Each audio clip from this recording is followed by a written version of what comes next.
Time has a sneaky way of slipping through your fingers. I remember when I first moved to Oak Ridge after going through a rough patch. The streets felt strange to me, unfamiliar, yet they carried a sense of possibility. I gave up my old car, figuring I'd try a simpler life where I could walk everywhere. But I couldn't resist. Ended up buying a Harley, my dream bike, something to escape on when I needed a break from my thoughts. I got used to my routine pretty quickly, walking to work in the mornings, spending evenings alone in my small, quiet apartment. After the chaos of my last relationship, I didn't mind the peace. In fact, I welcomed it. Mornings, though, were my favorite part of the day. I'd leave my place early, before the city even woke up, enjoying the stillness before the grind began. My job at Parker Engineering, a manufacturing firm, became the most stable thing in my life. But even then, small moments caught me off guard, reminding me how fast time flies. Like when I mailed a letter and realized it had been a year since I'd started living here. Time really does slip away, I thought, continuing my walk to work. I chose a loft downtown, just a short walk from the office, surrounded by shops and little diners. It was perfect, no long commutes, everything I needed was close by. My Harley was always ready for a weekend getaway. At 6 a.m., the streets were empty, and I'd make it to work in under 10 minutes. My routine was solid: brew some coffee, check my emails. Most of it was junk, but there were a couple of important ones buried in there. By 7 a.m., I had already gone through sales reports from the night before. As more people filtered into the office, I stayed focused on my tasks. Being the operations manager, I oversaw about a third of the team, over 150 people. I'd been with Parker for 6 years, and lately, people started calling me a rising star. I guess all those long hours paid off. Most days, I'd arrive by 6 a.m. and wouldn't leave until after 7:30 p.m. My job became my life, and I was okay with that. Today was month end, so I double-checked our inventory, held off 2 shipments, and made sure all the orders from the floor were wrapped up. My boss, Alan, poked his head into my office on his way out. "You're still here? You've done enough, man. Go home," he said with a grin. "I'm just about finished," I replied, but he wasn't having it. "Seriously, take a break. We're closed tomorrow for fumigation anyway. Enjoy your weekend," Alan added, as he waved goodbye. By the time I left, it was past 8 p.m. On my walk home, I passed couples out for dinner, laughing over drinks, while I trudged back to my apartment solo. My place was nice, though. A 2-bedroom flat with a big balcony overlooking Greenpoint Park and the river. On weekends, I'd wake up early and walk around the park, enjoying the quiet. When I got home, the light on my answering machine blinked. I didn't even bother checking the messages, just deleted them. Instead, I grabbed a bottle of my favorite whiskey from the shelf, poured myself a drink, and kicked back. I used to save the fancy glasses for special occasions, but lately, I figured, why wait? If one broke, who cared? I had plenty more. Whiskey in hand, I turned on the TV and opened my laptop. My inbox had a few new emails, some junk, an eBay notification, one from my parents, and 2 from Matt, my old friend. I'd get to them tomorrow, I decided, as I headed to the kitchen. I had renovated the kitchen after moving in, making it look like something straight out of a design magazine. 6-burner stove, double oven, the works. But I rarely used it. After a long day, I didn't feel like cooking, so I usually had meals prepped for me. Tonight, it was steak with some veggies, quick, easy. I poured another drink and flipped through the channels, but the news was the same as always: violence, scandals, nonsense. I turned it off, deciding it was time for my workout. I turned the 2nd bedroom into a home gym to burn off energy before bed. A good workout helped me sleep better, so I started hitting the bag every night around 9 p.m., 30 minutes of punching and kicking the heavy bag, and I felt the tension in my body start to melt away. I had trained in karate as a kid. My dad finally signed me up after I nagged him for months. The classes were tough, way harder than I expected, but after 2 months, I wasn't allowed to quit. Dad had already paid for the year. That's how I met Matt. He was a year older, bigger than me, but we hit it off right away. We trained together, held the pads for each other, though he always complained about my kicks. "Take it easy, man. You're gonna knock me through the wall," he'd say, but I kept at it. After a couple of months, We could spar, and I looked forward to every match. My first fight didn't go well, though. I got knocked around pretty good. But after months of work, I won my first match and never looked back. I stayed with it for 4 years, even earned my second-degree black belt before I lost interest. By the time I finished my workout, it was almost 11 p.m., and I was drenched in sweat. I hit the shower, letting the cold water cool me down, washing away the grime of the day. I cut my hair short a while ago, keeping a bit of scruff on my face. As I dried off, I caught my reflection in the mirror. For a second, I wasn't sure if I even recognized the guy staring back at me. The next morning, I shot Matt an email. If Amanda hasn't made you sell your bike yet, meet me for breakfast at 8 o'clock tomorrow. Same spot, down on Route 8. Man, I love my Harley. I'd owned a few nice cars over the years, but nothing compared to that feeling. The engine's rumble, the wind whipping by, the sense of freedom. That's exactly what I needed right now. I ditched my helmet a few months back, opting for just a pair of shades, and sometimes a cap, if the sun was particularly brutal. By 9:30 that Saturday morning, I hit the road. Only one other rider crossed my path, flashing the peace sign as we passed. Most of the casual bikers had already stored their rides for winter, but the hardcore ones like me? We didn't stop until the snow hit the ground. Needing an oil change, I made my way over to the local garage. Just an oil change, I told the mechanic. He said it'd take about an hour, so I wandered into the showroom to kill time. There, a bright lime green chopper caught my eye. I swung my leg over it, admiring the sleek design, when a salesman approached. "Nice ride," I said, running my hand along the handlebars. He told me it was a custom job, built around a 2008 engine with only 2,200 miles on it, mostly Harley parts. He even offered me a test ride. "I probably can't afford it," I replied, but he mentioned the owner was open to trades, so I casually brought up my own 2008 Ultra. Next thing I knew, I was cruising down the street on that chopper. It handled like a dream, though the extra vibration was noticeable. When I got back, the salesman asked how I liked it. "Rides well, but a little more shake than I'm used to," I said. He offered to get the owner on the phone, and I asked why he was selling. Turns out, his wife hated the rear fender.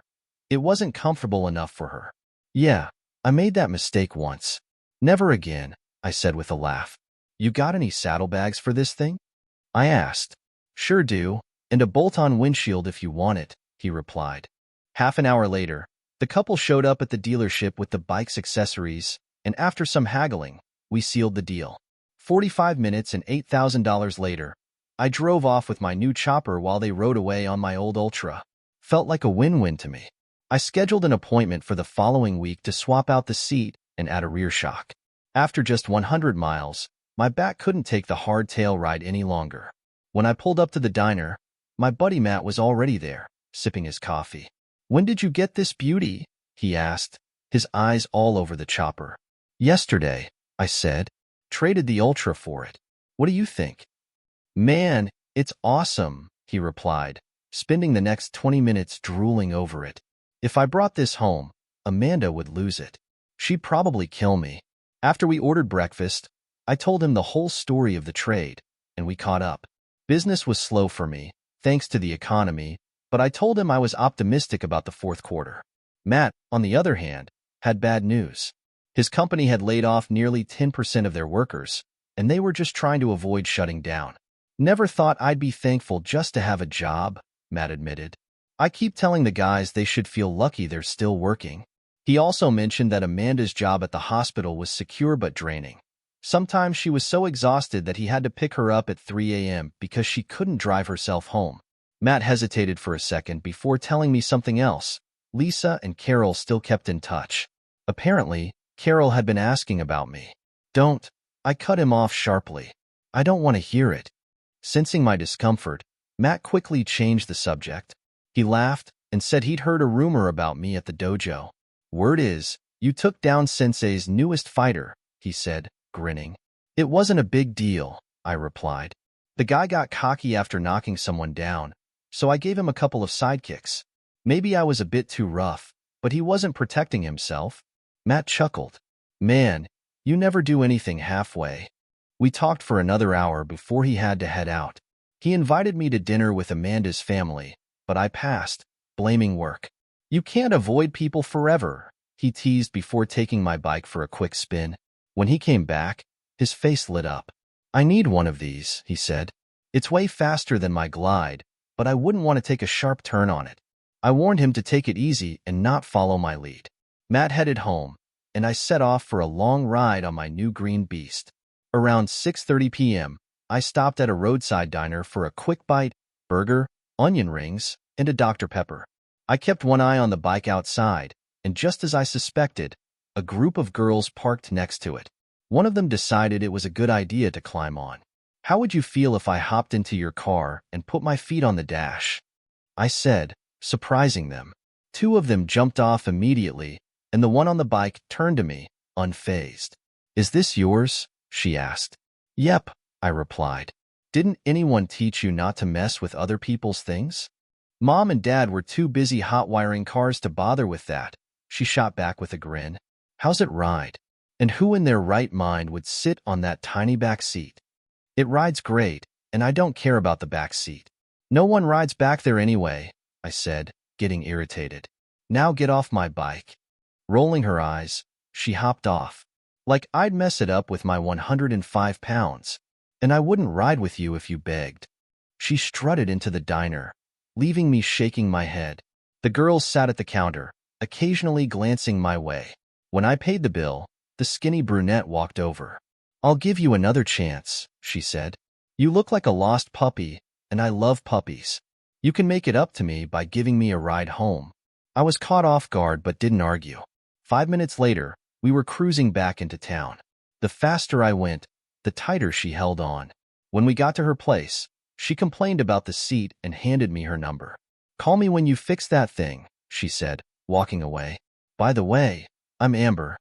Pushy, but not bad-looking, I thought, slipping the number into my pocket. The rest of the week went smoothly. I secured a 5% price cut from 2 vendors, and Ken was pleased. He even hinted at a possible company car in the future. Keep this up, and there might be a nice bonus coming your way, he said. I finally installed a new gel seat and rear shock, which made the ride much more comfortable.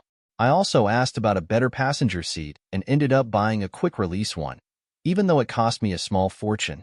Harley parts always do. For a week, I toyed with Amber's number, wondering if I should actually call her. I hadn't been on many dates in the past year, just 3, and one of those was purely business with a client. The other 2 didn't go anywhere. I've always hated blind dates. Hey, Amber, it's Steve, I said, unsure if she'd even remember me. Steve who? She replied. Green Chopper, I said with a grin, hoping that'd jog her memory. Oh, I thought you were a lost cause. What took you so long? Work's been crazy, and I had to get a few things fixed on the bike, I explained. There's a ride this Saturday. Want to join? Did you finally fix that seat? She teased. Let's just say it's big enough now, I joked back. All right, I'm in. What time? 9:30. Dress warm. It's going to be chilly, highs in the 50s. No problem. I've got a leather jacket and boots. I'm good. Just don't be late, she said, cutting off the call before I could awkwardly stumble through more small talk. When Saturday rolled around, I bundled up in heavy leathers and gloves. It was colder than I expected, so I ended up pulling a stocking cap over my head before I left to pick her up. By the time I got to Amber's place, I was 5 minutes late. You're late, she said as soon as she hopped outside. Only 5 minutes, I replied. Late is late. Now, let me see this new seat. She gave the bike a once-over, clearly satisfied with the upgrade. I bolted on the seat, and we took off. Amber held on tight, pressing her face against my back as the cold wind whipped past us. By the time we reached the dealer, she was shivering. That was freezing, she said, rubbing her face with numb hands. I handed her a neoprene mask. Here, this should help. She frowned. It's got a skull on it. Hey, it's for warmth, not fashion, I chuckled. The ride started at 10 a.m. and lasted for about 2 hours. There were around 30 bikes, mostly solo riders, all braving the cold.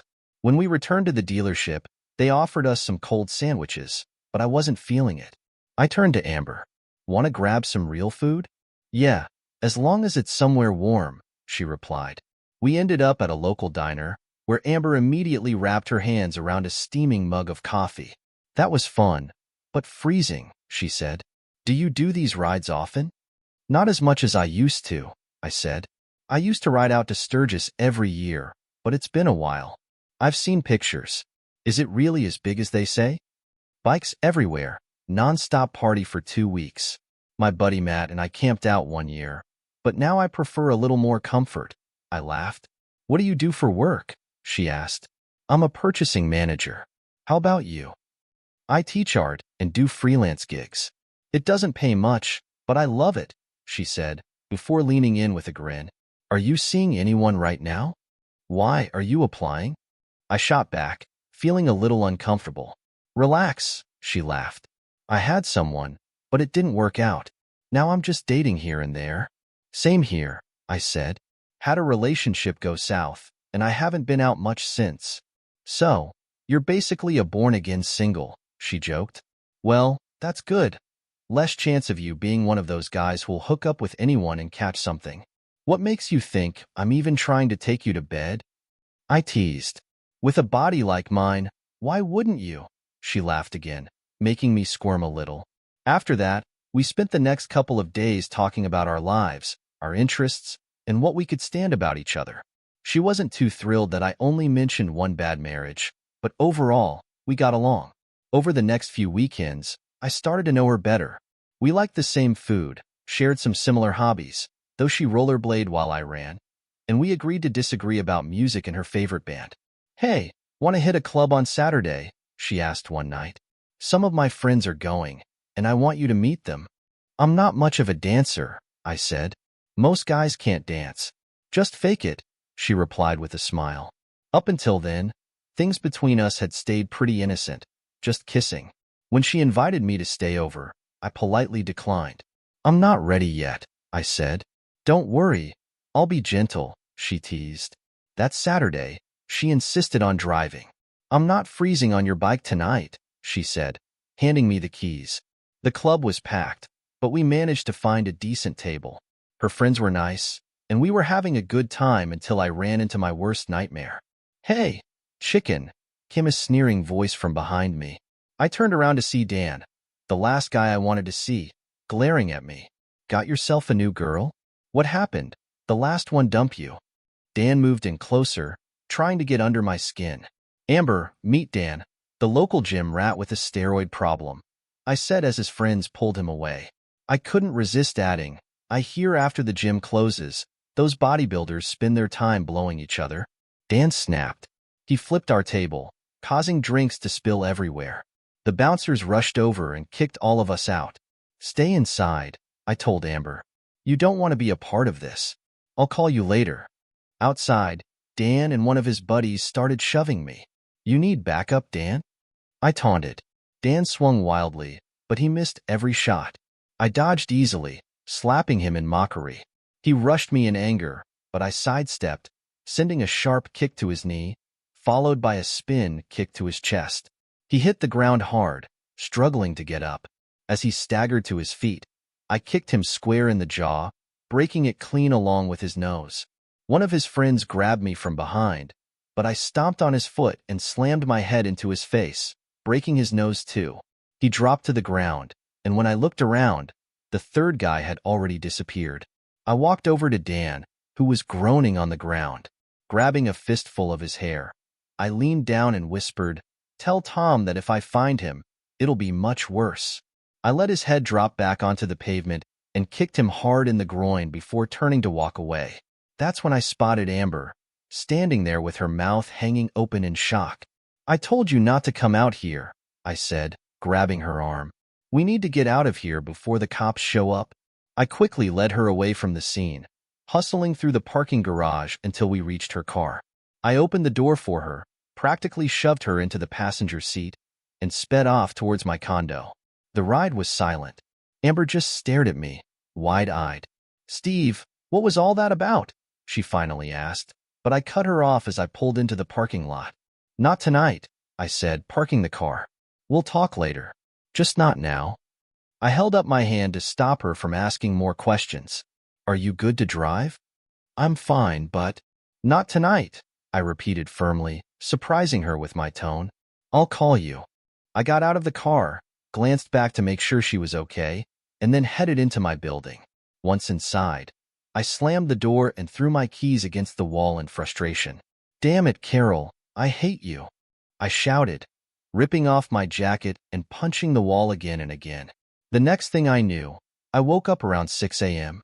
I was still sitting on the floor of my workout room, fully dressed and drenched in sweat. My mind was foggy, but my hands were throbbing, cut up, swollen, and red. I filled a bowl with ice water and soaked my hands, alternating between cold and heat for hours, hoping to reduce the swelling. Thankfully, nothing seemed broken, but I knew I wouldn't be hitting the heavy bag for a while. I found some old ointment in the bathroom and rubbed it on my wrists, though there wasn't much left in the tube. At least it's Sunday, I thought. A day to rest, unless someone comes knocking. 2 weeks later, that knock came. The police had finally tracked me down. Steve Moore? One of the officers asked when I opened the door. Yeah, that's me. There's been a formal complaint. We need you to come to the station and give a statement, the second officer said. I agreed, grabbed my jacket, and spent the next 2 hours explaining everything. Yes, I knew Dan. No, I didn't know the other two guys. Dan started the fight inside the club, and they jumped me outside. I was just defending myself. There were witnesses, the people at our table, the bouncers. They could all back me up. The officers seemed to believe me, but one of them was still annoyed. You nearly put one guy in the hospital permanently, and the other's going to be on crutches for months. You didn't need to go that far. I was afraid for my life, I replied. How was I supposed to know they didn't have a weapon? I wanted to end it fast. You taunted Dan into throwing the first punch, then knocked him senseless. What did he do to deserve that? The officer pressed. You wouldn't get it unless you were there, I said.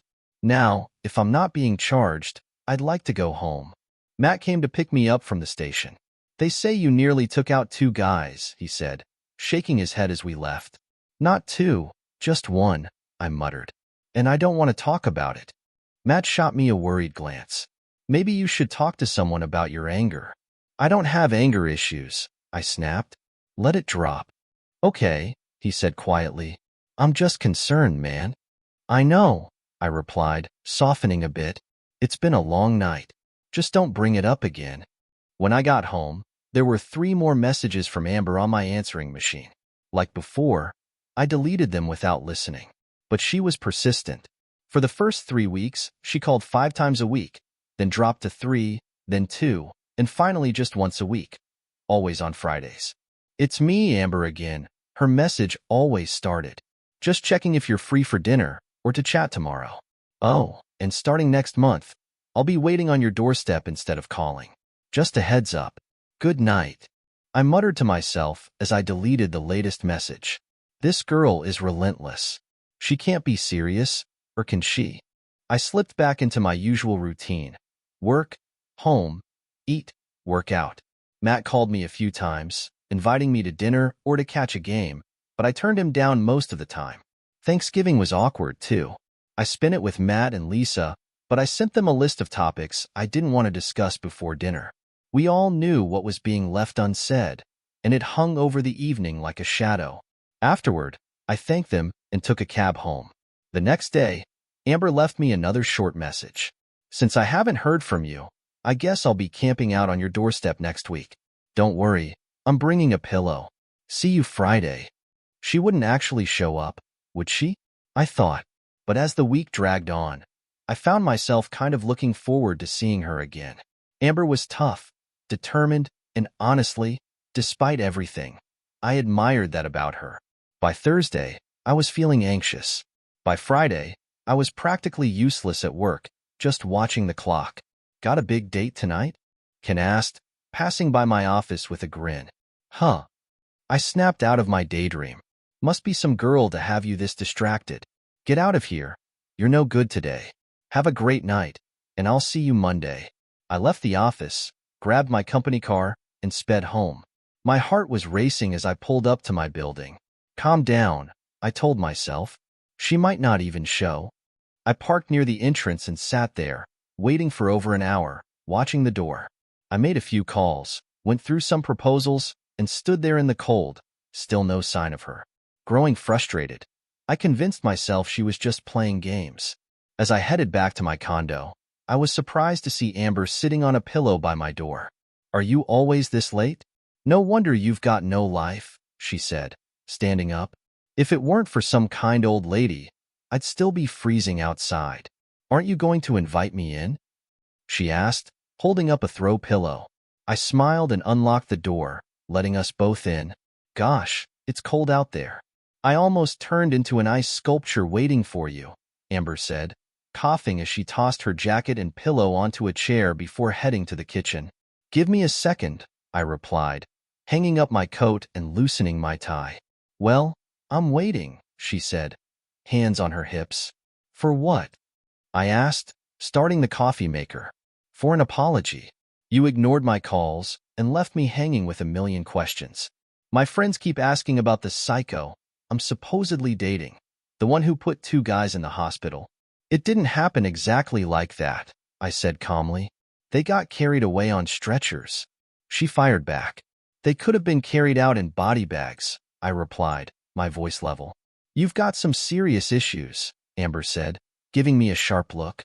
"Let's not dwell on it. What's for dinner?" "Fine," I said, relieved to change the subject. "What are you in the mood for?" "Anything but chicken. After seeing how it's processed, I can't eat it anymore." I scanned the freezer. "How about beef stir-fry, seafood Alfredo, or steak and peppers?" "You made these?" she asked, raising an eyebrow. "Nope. I buy them frozen from Tony's," I admitted. "I stock up on meals every Monday for nights when I don't feel like cooking. They're quick and easy. With a kitchen like this, I'm surprised you don't cook more." "Only when I have time or guests," I shrugged. "Let's go with frozen tonight. We can talk about breakfast later." She laughed, finishing her coffee. I chose Alfredo, and she opted for stir-fry. Amber was impressed with my small wine cooler, even though it only held a few bottles. "I just buy what I like," I explained. During dinner, Amber finally asked the question I'd been dreading. "So, when are you going to tell me your story, Steve?" I sighed. "It's simple. I met Carol in college. We got married, had a few good years, and then everything fell apart. That's it." "That's it?" "I've read more details on the back of cereal boxes," Amber said, giving me a skeptical look. She then opened up about her past. Her mom had left when she was a baby, so she grew up with her grandparents until they passed. After that, she lived with her dad and his girlfriend until she turned 18. She earned a scholarship to art school, but things took a turn when her dad went to prison for dealing pills. To make ends meet, she waited tables, did portraits, and even modeled for our classes. That last bit caught my attention. "Modeling, huh? For art, not a strip club," she added quickly with a smirk. Amber also talked about her short-lived marriage to a guy named Rob, who became controlling. "I got pregnant, hoping it would fix things, but it only made them worse," she said quietly. "One night, he accused me of cheating and pushed me down the stairs. I lost the baby, and he got arrested." "Why didn't you leave him sooner?" I interrupted. "I was trying to make it work," she said, her eyes darkening. "You don't just walk away when things get tough." "Rob ended up convicted of attempted murder, and she got a quick divorce." "So, Steve, you're not the only one with a messy past," she finished, her eyes red. We sat in silence for a few minutes, sipping our wine, unsure what to say next. "I need a shower before bed," Amber said, standing up. "And since I didn't bring a change of clothes, I'll have to borrow something of yours. So hurry up if you want me in bed tonight," she teased with a playful grin. "You can bare your soul tomorrow." I showed her the bathroom and offered her a toothbrush. "Need anything else?" "You're so prepared," she joked. "This'll do for tonight, but I'll bring my own stuff next time, if there is a next time." As she stepped into the shower, I laid out some clothes she might need. Eventually, I joined her, and after a steamy shower together, we hurried to bed. It had been over a year since I'd been with anyone, and after we made love, we just lay there in silence, her head resting on my chest. "One more brownie, and then let's call it a night," Amber said softly, drifting off to sleep before I did. I knew tomorrow would be tough. She'd want answers, especially after opening up to me. I wasn't sure I was ready, but I didn't want her to leave. Damn it, Carol, I thought bitterly. The next morning, Amber woke up to sunlight streaming through the window. She glanced around the room, finding me gone.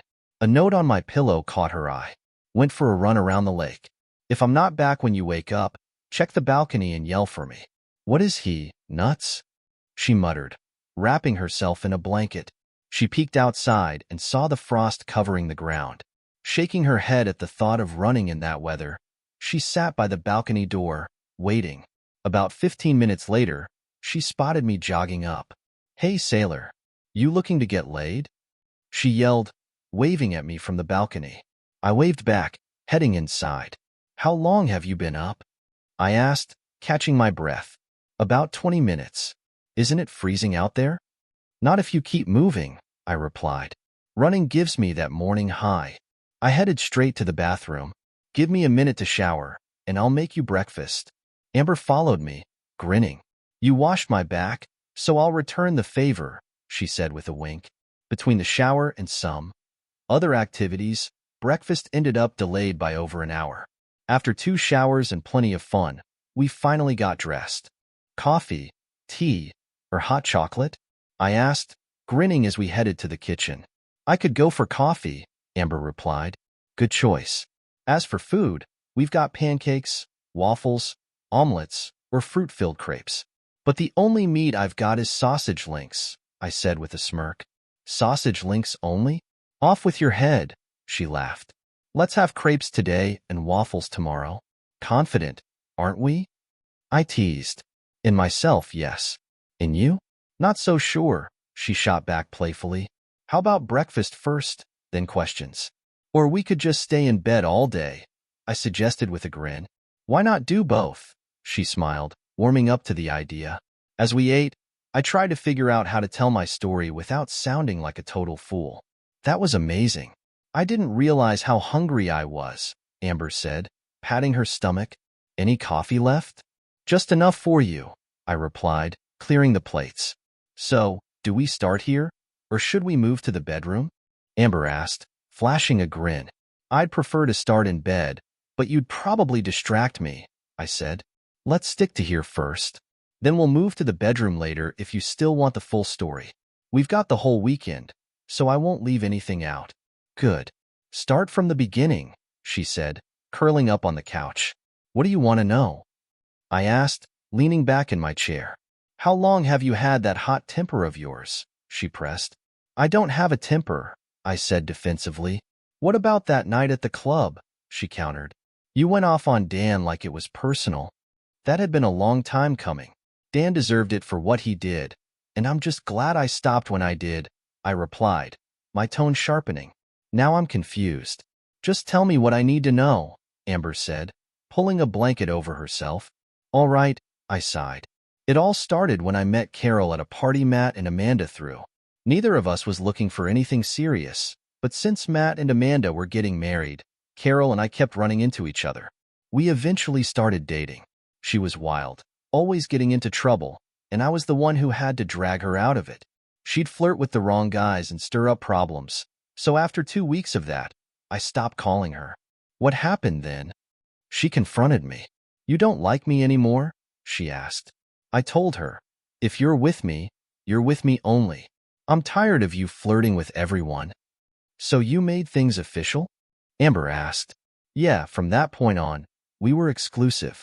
At Matt and Amanda's wedding, Carol joked that ours would be a lot more casual. 2 years later, we got married, settled down, and life was good for a while. We both had stable jobs and enjoyed ourselves. But by our 3rd year, things started to change. Amber sat up, interested. What happened? One night, Carol asked me if I had any fantasies I wanted to act on. For her birthday, she wanted a fantasy night. Being tied to the bed and, well, you can imagine the rest. I got into it. I set up the room with silk ties, chocolate, whipped cream, the whole deal. I even gave her a safe word, pepper. We went all night until she finally yelled it out. It was fun, passionate, the kind of night you remember. And what did you get for your birthday? Amber asked with a raised eyebrow. For her birthday, I bought her a sexy outfit and we did a role-playing game. I sent her to a bar, watched guys try to pick her up, then I came in, pretending to be her pimp. Afterward, we had a fancy dinner and then went home for more fun. Amber chuckled. Sounds like you two had quite the arrangement. Yeah, but the next year things got out of hand. For her birthday, I was supposed to be her slave for the night. It didn't go well. We went to a dance club, and I spent the whole evening fetching drinks while guys hit on her. That's when I met Dan and his friend, Tom.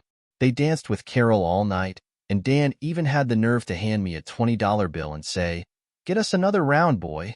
Carol backed him up, saying, "You promised. Go get the drinks." Amber winced. Ouch. I was furious. When I came back with the drinks, Dan and Carol were grinding on the dance floor like they were in some cheap club. I told her it was time to go, but Dan just laughed and said, "Why don't you wait in the car, boy?"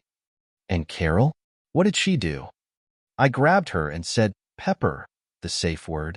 She finally agreed to leave, but not before kissing both Dan and Tom on the cheek. The ride home was dead silent. When we got back, she said, "That was fun." Fun? Amber asked, her eyebrows raised. I was humiliated. I told her she looked like a cheap hooker, letting those guys paw at her. I asked her how she would feel if I did the same thing with some random girl while she sat there, waiting for her turn. What did she say to that? She insisted it was just a joke, a fantasy, but I wasn't having it. I was too angry. I poured drink after drink, trying to cool off. When she came over and tried to touch me, I pushed her away. "Don't touch me until you get the stink of those guys off you," I told her.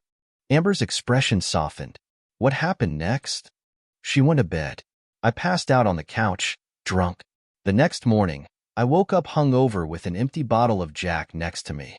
We didn't speak for 2 days until she finally blew up at dinner, saying, "Get over it, Steve."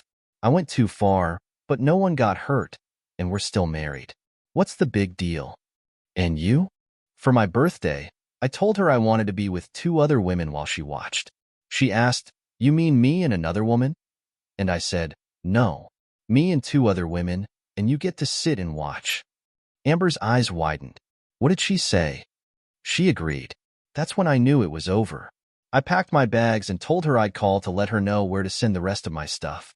I wasn't into sharing or swinging. She screamed something as I walked out, but I didn't care. I ended up at a Holiday Inn bar, where Matt found me later that night. Did Matt try to talk you out of it? Amber asked. I nodded. Yeah. He offered to talk to Carol, but by that point, I was done. Did you find her? Matt asked, sitting down next to me at the bar. Not yet. We've got different ideas about what being unfaithful means, and honestly, I'm questioning my whole marriage, I said, downing another beer. She's been crying at our place, Matt said softly. She's only upset because I won't go along with her nonsense. She was practically dry humping those guys, calling me boy, and she doesn't think she did anything wrong, I muttered angrily. Matt tried to lighten the mood with a joke. Well, I guess you won't be trying that fantasy again. But he quickly realized it wasn't funny and apologized. Sorry, bad joke. But are you really going to leave her over this?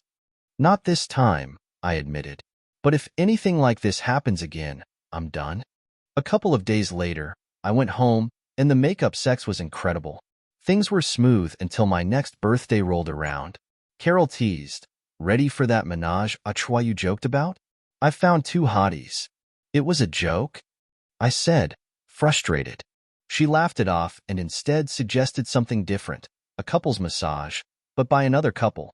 I agreed, thinking it might be harmless.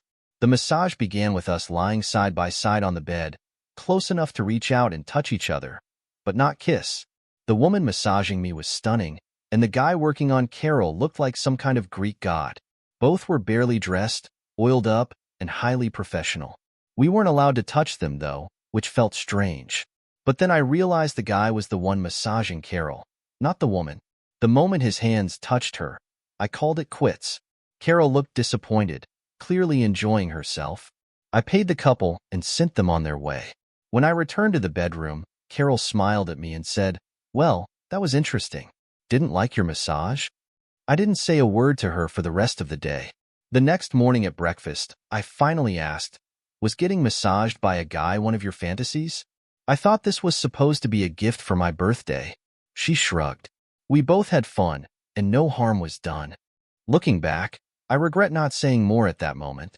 My silence made her believe I was okay with whatever she wanted. I told her we should stop with all the fantasies, but by then, the damage was done. She had grown confident that she could do whatever she pleased, thinking there would be no consequences. After about 2 hours of talking, I was thirsty. I grabbed a glass of juice and sat down next to Amber on the couch. Things got out of hand, I admitted. Amber shrugged. We've all made impulsive decisions in the heat of the moment. It's human nature.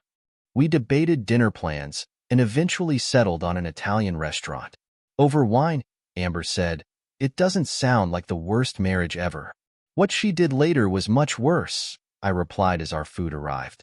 On the cold walk home, I continued my story. Carol wouldn't tell me what she had planned for her next birthday, only that it would be a night to remember. By Friday, I still had no idea what she had in mind. After dinner, she led me to the bedroom, undressed me, and tied me up with handcuffs and leather straps. At first, it seemed like another fun night, but then I heard the doorbell ring. My heart raced. I was terrified it might be Matt and Amanda. Amber and I reached my condo, and she protested when I stopped talking. Finish the story, she urged, settling on the couch. I need a drink first, I replied, grabbing 2 Coronas from the fridge. I've never told anyone about that night, and it's going to put me in a bad mood. You don't have to if you don't want to, Amber reassured me. No, it's time I get it off my chest.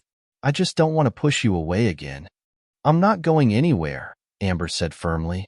All right, just be warned, I said, taking a deep breath. There I was, tied to the bed when I heard voices in the hallway. I should have called out the safe word, Pepper, but curiosity got the better of me. They went into the spare bedroom, and I waited for what felt like 10 or 15 minutes before I started calling Carol's name, getting louder each time. Finally, I screamed. I paused, taking a long swig of my beer before continuing. About 15 seconds later, my world shattered. Dan walked in, completely unclothed, and taped my mouth shut. That'll keep you quiet while Tom and I have some fun, he sneered. You're such a cuck, Steve. Too much for you. But don't worry, we'll take good care of her. He tossed the handcuff keys onto the dresser, taunting me, then left. I clenched my fists as I spoke.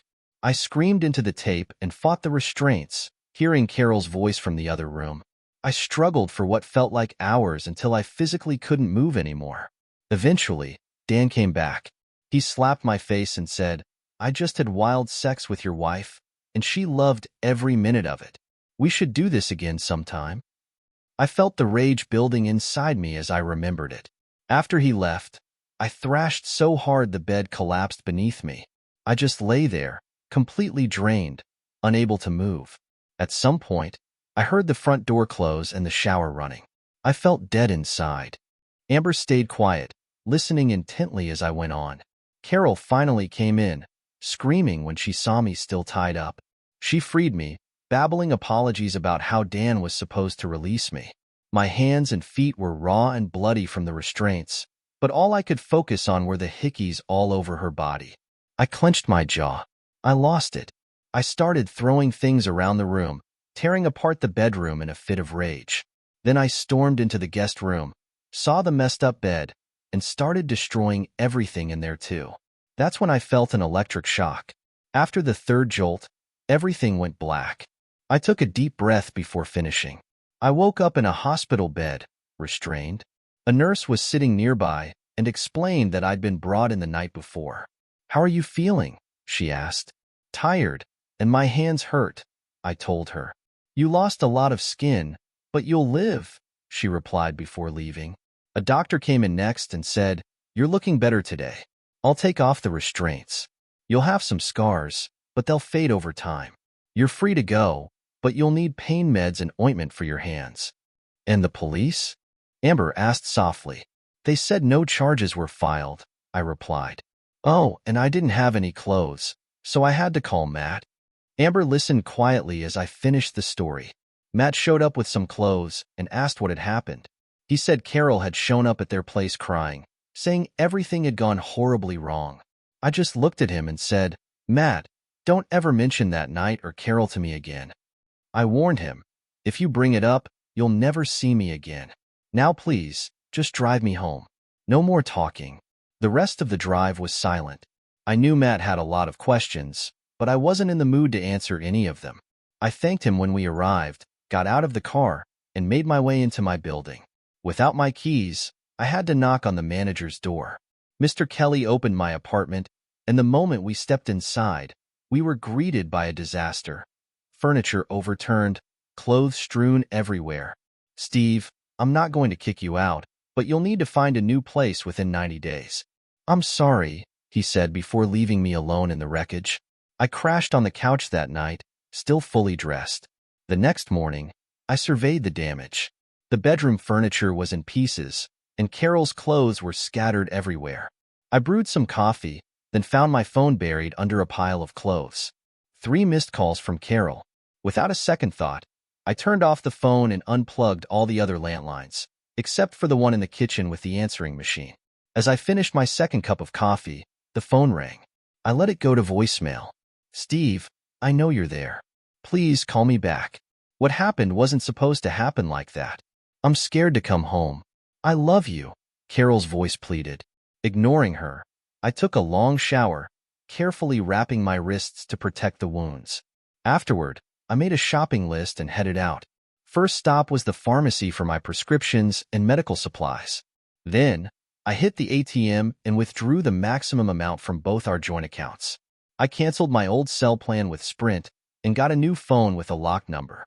My last stop was the liquor store. I needed more Coronas. When I got back home, there were more messages. 2 from Carol and 1 from Amanda. I deleted Carol's and listened to Amanda's. She was coming by at 7 o'clock to pick up a few things for Carol. I glanced at the time, 2 hours to prepare. I filled 12 garbage bags with Carol's clothes, shoes, and anything else she left behind.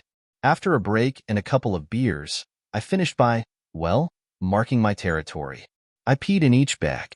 When Amanda and Matt arrived, Amanda looked confused. "What's all this?" "That's Carol's stuff," I replied flatly. "I just came to grab a few outfits for her," Amanda said, surprised. "I'm being asked to move out. Carol can come get the rest of her things later. I'm not keeping any of it. Don't you think you two should talk this over?" Amanda suggested. "Not a chance," I replied. "Now, if you'll excuse me, I've got beers to finish, and I'm planning to sleep unless Carol tries to get me arrested again." They left with whatever they could carry. I flipped the blood-stained mattress over and passed out for the night. The next morning, I woke up around 9 o'clock, pain shooting through my wrists. I downed a couple of painkillers with the last of my beer and went back to sleep. That's how I spent the weekend, drifting in and out of consciousness. On Monday, I called my boss and asked for the week off, explaining that I'd been in an accident. He was understanding, giving me the time I needed. On Monday, I handled the rest. I withdrew half the money from our joint accounts, opened a new account in my name, and signed the paperwork to remove myself from the joint accounts. It would take a week to process, but at least I was taking steps. I canceled our shared credit cards, paid off half of the balances, and updated my HR records to remove Carol as the beneficiary of my 401k and life insurance. It was a productive day. The rest of the week, I focused on finding a new place. I had 90 days, but I didn't want to wait too long. Meanwhile, Carol's attempts to contact me shifted from phone calls to emails.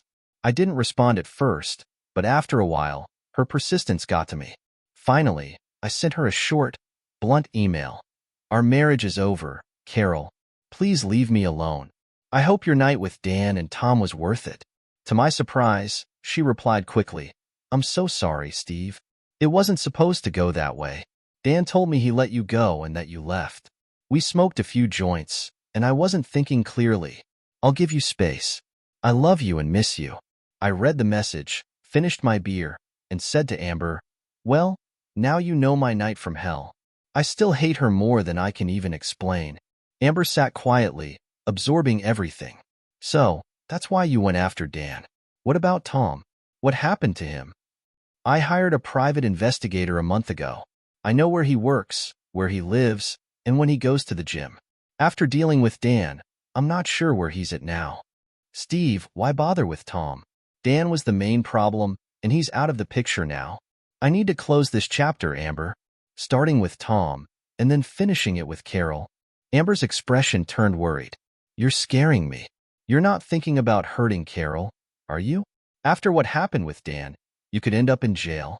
I'm not going to hurt her physically. Physical pain fades. She deserves worse.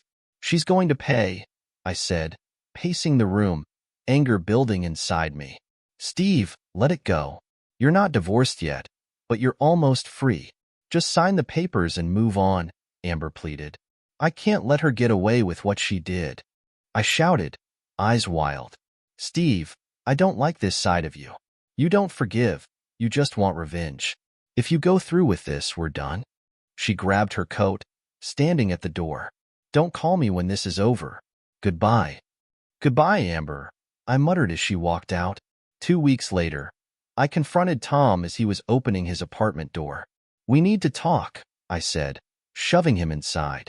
Look, it was all Dan. Tom stammered. Carol set everything up. We were supposed to let you join in. I didn't know you were still tied up until we were leaving. I'm sorry, man. Just leave me alone. I grabbed him by the collar. My birthday is in 2 weeks. I want you gone by then. If you're still here, I'll make sure you never have sex again. Got it? Tom nodded frantically, eyes wide with fear. 2 weeks, I said as I walked out. One down, one to go. I got my birthday present a day early. An email popped up, reading, "It's all set for 9:30 a.m. That put me in a great mood. I went to work on Wednesday feeling lighter than I had in months. Everyone wished me a happy birthday, and there was even cake. Later, my boss took me out for dinner, and I didn't get home until almost 8 p.m. When I walked in, the answering machine was blinking with 25 new messages, but I deleted them all without listening. I grabbed a Corona, sat on the couch, and waited for the storm I knew was coming. Sure enough, just before 9 o'clock, there was loud, angry pounding on my door. I set down my beer, took a deep breath, and opened it. You bastard, Carol screamed, with Matt holding her back. Good evening, streetwalker. How's life? I replied, staying calm. How could you send that video to my parents and friends? She cried, tears running down her face. What video? I said mockingly. You'll have to be more specific. The sex tape, she yelled, breaking down. The one labeled Carol Moore, the cheater. Do you hate me that much? Oh, that video, I responded, rolling my eyes. You mean the one where you're screwing around while your husband is tied up? Yeah, I saw it. I lived it. And these scars? I said, rolling up my sleeves to show the marks on my wrists. They're a daily reminder of what you did. Should I hate you? Absolutely. You destroyed our marriage. She sobbed harder as I continued. You know, at first I thought Dan and Tom were hurting you. I would have cut off my own hands to save you. That's how much I loved you. But then I found out you set the whole thing up. You let them tape it, Carol. Carol was almost hysterical now. I'm sorry. I tried to talk to you, but you wouldn't listen. Sorry? I sneered. You mean sorry I planned my little fantasy of getting it on with other men while tying up my husband? I should have left you that night. Steve, you went too far, Matt interrupted, looking serious. Have you watched the tape? I asked him. No, I haven't, he admitted.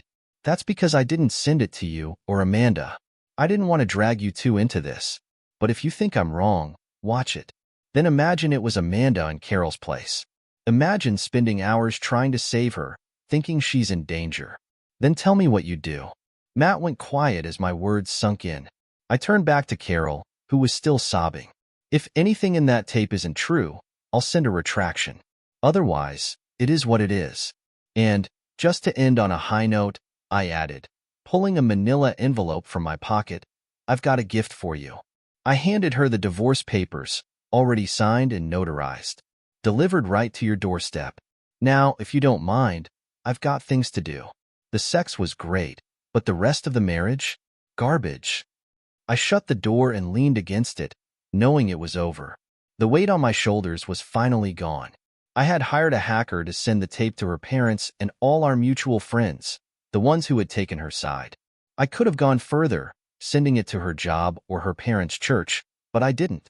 Instead, I posted it on 2 adult sites, figuring the ad revenue would cover the hacker's fee.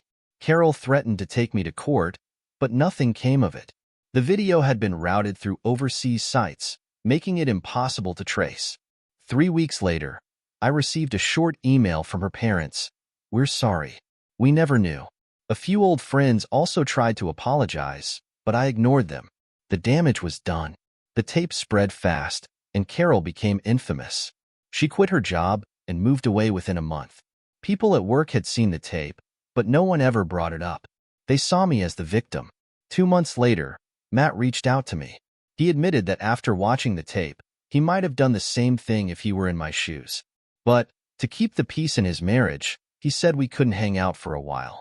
I understood. In just a few months, I'd lost Amber and Matt, at least temporarily. For months after that night, I started dating again. One evening, I ran into Amber at a downtown club. She was with friends, but eventually made her way over to me. "Hi, Steve. How are you?" she asked. "Never better," I replied. "I heard about everything, and I saw part of the tape online," she said cautiously. "You had no idea when you judged me, did you?" I cut her off. "You thought I was just some crazy guy trying to ruin my ex-wife's life. Well, you made your choice. Maybe we could talk sometime," she suggested, her voice softer. "Amber, I really liked you, but it wasn't enough.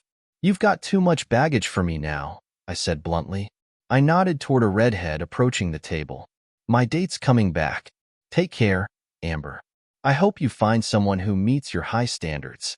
When the redhead, Tammy, returned to the table, I kissed her, and Amber stood there awkwardly. "Not introducing me?" Tammy asked. "Tammy, this is Amber. We used to date," I said casually. "Well, Amber, he's mine now." "Good guys are hard to find," Tammy said, a little too firmly. "Nice to meet you," Amber said stiffly as she turned away. Tammy suggested we leave, and as we headed out, I gave Amber a hug. "I was really falling for you, Amber. It took me weeks to get over you. Too bad you didn't understand," I whispered, kissing her cheek. Then I walked out with Tammy, leaving Amber standing there watching us. Amber muttered to herself, "Damn, if only